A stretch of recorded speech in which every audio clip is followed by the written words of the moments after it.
Hi everybody, how you doing? I just had a couple points I wanted to make about something I've been praying about really hard lately, because I want to be one of those people like the Todd Whites of this world, or just Jesus. Wherever you go, you're bringing God's love, and you're seeing through to people's hearts and through to their pain, so you connect with them on a God level, and you don't walk away without people being changed. When there's so many opportunities with all of us as Christians, whether it's at the office, walking into a coffee shop, the person repairing your car, where you can spread the love of Christ in a non-weird way that really blesses somebody, and they can walk away from you going, wow, I feel God in my heart now. I've never sensed this before, and I've just been hungering for that so much. And watching these Todd White videos and just seeing how the passion for people was so clear and so pure and effective. And so I've been going, God, release me from the fear of man. Please release me from the fear of man, because I can be pretty intuitive. I can read people pretty well and, call that a curse or a blessing. If it's not in God's control, it can very much be a hindrance. So, I can read people's expressions. I can sense body language. And sorry, our air conditioner just turned off. The sky is not falling. But I didn't want that to be a hindrance, but for God to turn it into a strength. So last night I had a couple of dreams, and I just want to share that with you. So in the first dream, one of our sons, was in grave danger. He had helped to bring down some crime ring, and we knew that there was a contract out on his life. And so we were taking every precaution to ensure his safety. No holds barred, no expense too great. We are going to keep this boy safe. Okay, that was the first dream. Second dream, I was out with one of my daughters and my husband, and we got a call from my sister-in-law, who always knows the best stuff that's going on, and the hot tickets and what's really cool. And she said, there is a Michael Jackson concert right now. And yes, I realize Michael Jackson is no longer with us on this earth, but when I was 16 and even beyond, he was it. The best music. I could be in any bad mood and you put on a Michael Jackson song and I was ready to dance and sing and in a great mood. It just made me happy. So in the dream, we go, oh my gosh, what does it take? And she goes, well, if you will get on this, computer, go to this site, I can get these incredible deals right now though, because they're going fast. It's going to be gone within the hour.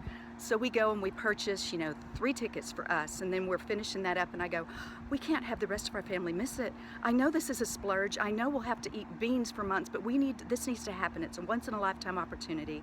So we buy, more tickets so the whole family can go. So we're at the venue and we're all so excited. And an old friend walks up to Mark, and come to find out, this guy is part of the tour. He is like one of the musicians, and so he has an in with Michael Jackson. And so we talked to him for a little bit, and I'm scrambling on this kind of kiosk thing to get at the extra tickets and stuff. And I see him starting to walk off with our older daughter, and I know they're going to see Michael Jackson, and he doesn't want to overwhelm anything or cause a problem, so he's just taken one. And I was like, I'll be darned if I'm going to be left behind. So in the dream, I hand over this stuff to my husband and say, I'm going to go catch up with them. I think they're going to meet Michael Jackson. And so I run as hard as I can to catch up with them. And the rest of my family ends up coming too, and somehow my mom gets in on the mix. I'm not sure where that happened, but it's a dream. Bear with me.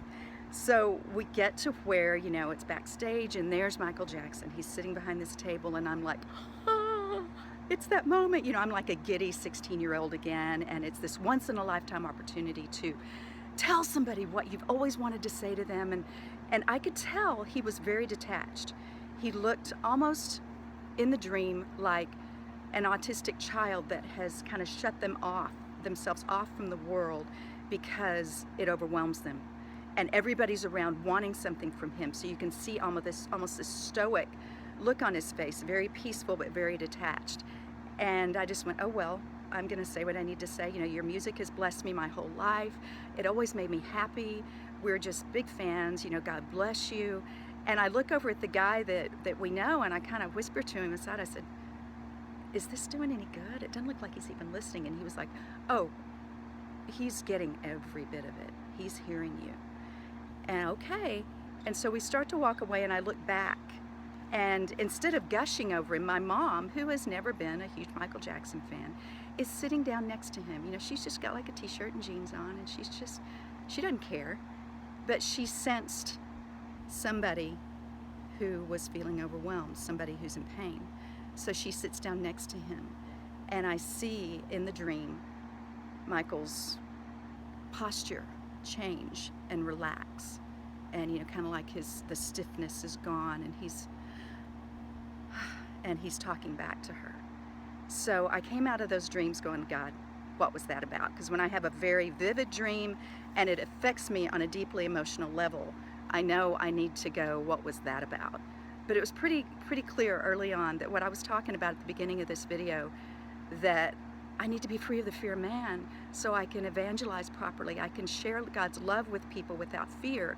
And God was very clearly showing me it's not a matter of being free from fear so much as being overwhelmed by God's love. And it wasn't just a passionate love. It wasn't just a brotherly love. It wasn't just a maternal love. You know, the three different kinds of love, I think it's Eros and Phileo and Agape. It wasn't just the three different kinds of love, but it was all together. There was a passion for this person. That's how we need to approach people we meet, a passion for them, that we're allowing God's love to pour through us, saying, oh, it's you. Oh my gosh, this is the once-in-a-lifetime moment to reach you with God's love. But it's not just passion, it's also phileo love that comes alongside in the situation with them, and you get where they are.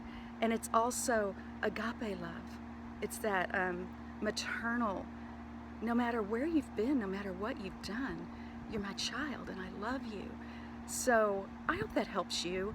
It gives me renewed joy and hope and excitement about how to approach people with God's love without coming across weird or eccentric or shutting them off, but coming alongside them and just, you know, put an arm around them if they're comfortable with that, and just, where are you? How are you doing?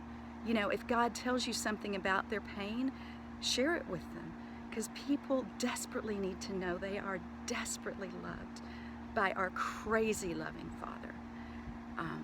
That's it.